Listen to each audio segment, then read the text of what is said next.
suruh nunggu depan kantornya, nggak muncul-muncul sejam, 2 jam. Begitu dia muncul, dia udah mau pulang. Kita ngejar kan, kita ngejar masuk di lift yang sama, kita langsung bilang, "Hai, saya Yohan, saya punya produk A." Begitu dia impress dengan punchline kita, dia nanya, "Itu apa?" Tapi kita punya waktu, misalnya di Jakarta rata-rata gedung itu enggak 20 tingkat. Selama 20 tingkat dia turun dari 20 sampai lantai dasar, lobby, kalian selama itu punya waktu buat mengimpress dia dan dia bakal bilang, "Email saya atau setup meeting besok." Kalian punya waktu selama itu turun, which is rata-rata itu nggak lebih dari 30 detik. Itu nggak lebih dari 30 detik. Jadi punchline kalian buka, dia penasaran, kalian langsung bikin 30 seconds pitch, dimana kalian harus bisa mengimpress orang sebelum lift itu kebuka, sehingga pada saat dia keluar, dia akan ngasih kartu nama, "Email me detail description," atau "Ini staff saya, arrange meeting, kita ketemu next week atau besok." Jadi kalau tadi kita punchline itu cuma statement singkat, ini tuh lebih deskriptif, beberapa kalimat, tapi orang langsung tahu bahwa apa yang kalian bikin.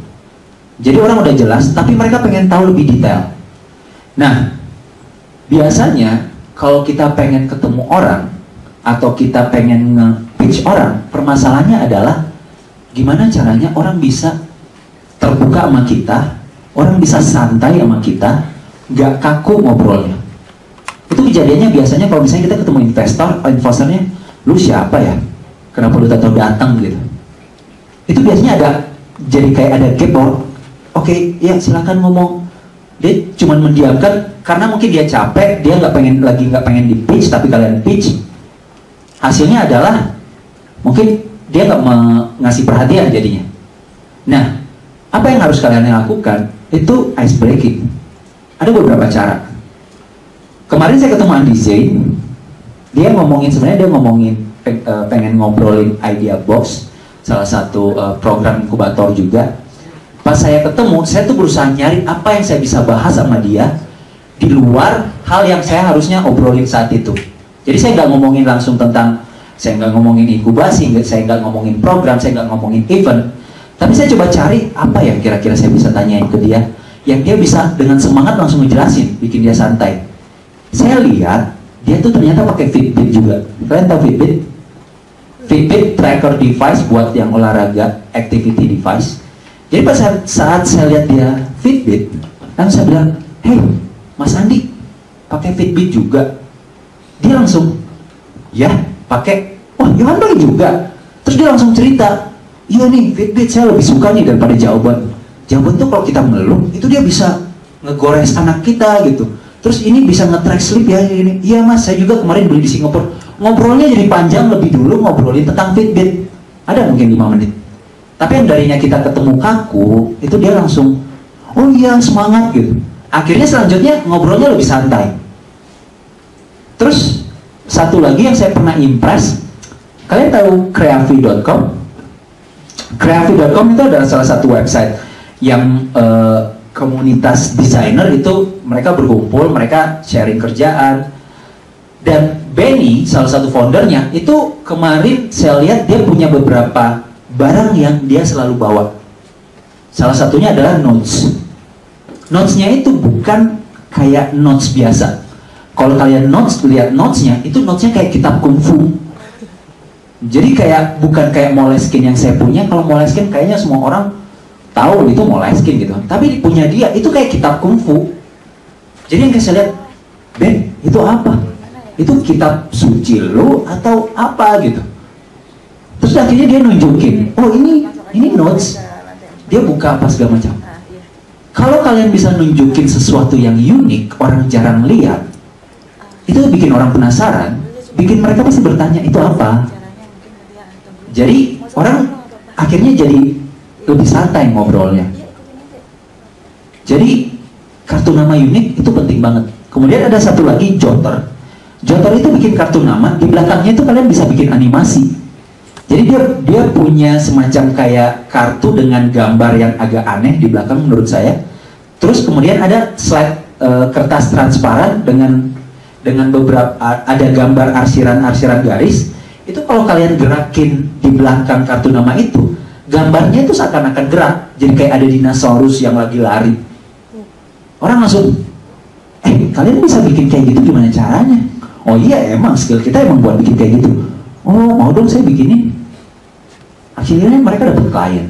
Sesimpel kartu nama yang pay attention, beda. Karena kalau kalian cuma kartu nama, oh Yohan masuk.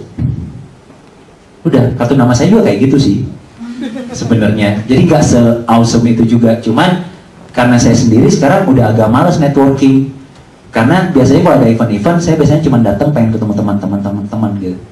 Jadi kalau misalnya kalian butuh dapat kenalan baru, nge-pitch orang, ya kalian butuh sesuatu yang beda di kartu nama. Make sure itu bisa bikin orang impress gitu.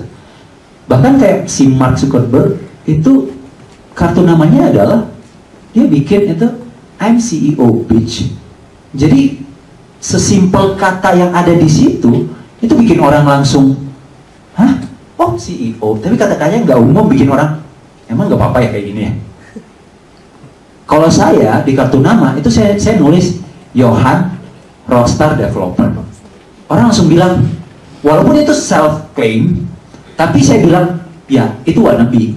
Maksudnya saya pengen jadi Rockstar Developer. Terserah orang-orang mau bilang saya self claim, tapi saya memang wannabe. Dalam artian saya terus belajar untuk jadi itu gitu. Bukan berarti saya sekarang ngaku saya Rockstar Developer, banyak yang lebih expert dari saya. Tapi saya wannabe. Tapi orang begitu lihat kartu nama saya, dia langsung, oh Rockstar Developer, how come?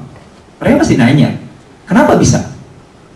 Jadi kalau kalian menaruh sesuatu yang menarik di kartu nama kalian, itu bisa nge-ice breaking dengan klien, dengan orang yang kalian pitch, dengan investor, atau semua orang yang kalian ajak kenalan.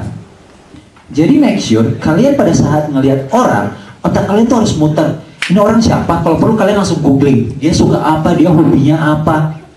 Bahkan kalau misalnya dia pernah muncul di majalah-majalah, kalian mention majalah itu walaupun kalian gak pernah baca. Kalian bilang, oh Pak, saya lihat fotonya di majalah ini. Hah? Suka baca majalah itu? Iya Pak, saya itu tiap hari, tiap edisi pasti saya beli. Padahal nggak pernah, nggak apa-apa. Yang penting mengimpress dulu gitu kan. Jadi kalian harus cari tahu dulu, ini orang seperti apa, sukanya apa, segala macam. Biar kalian tahu, kalian mengimpress dia gimana caranya gitu. Kemudian setelah kalian punya dapat tadi elevator pitch, punchline, yang berikutnya sebenarnya kalian punya waktu itu lebih banyak, lebih dari 1 menit. Biasanya itu ada 3 menit, ada 5 menit. Biasanya kalau startup pitch itu rata-rata 5 menit.